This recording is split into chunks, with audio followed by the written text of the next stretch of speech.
talking about plantar fasciitis today and some techniques that you can use to alleviate that pain.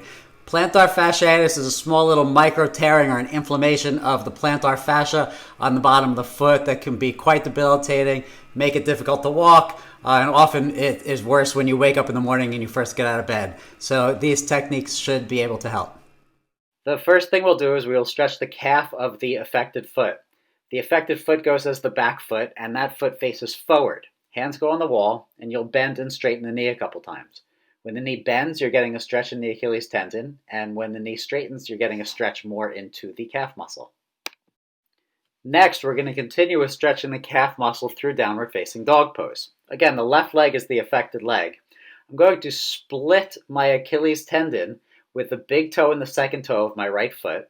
And then with the right foot, I'm going to guide that left heel downwards. You can see the muscles of the left calf stretching right through there.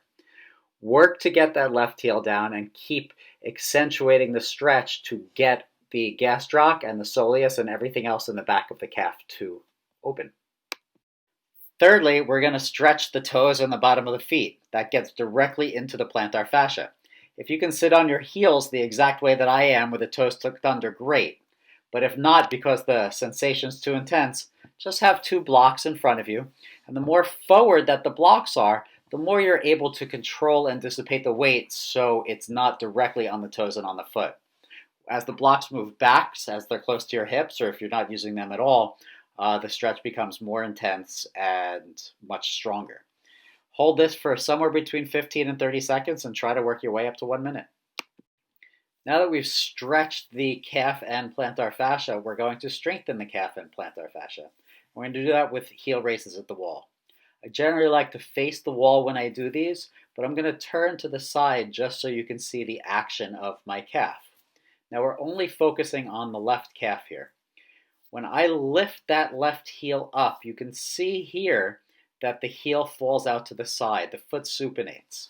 This is fine, and this gets a muscle called the tibialis posterior. But what I really want you to focus on more is the second version, which comes right here, where when you lift the heel goes straight up.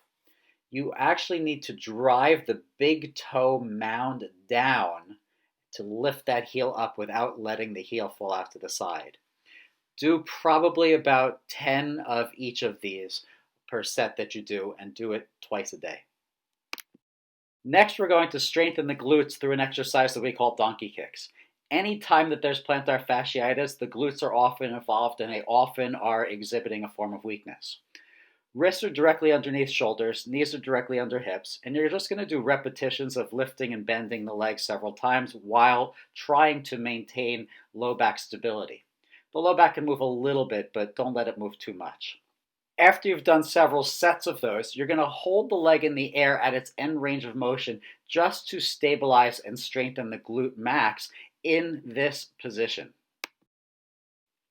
After you've done that for a little bit, you can turn the leg out. This is actually external rotation of the hip, which is going to allow you to strengthen different fibers of the glute max.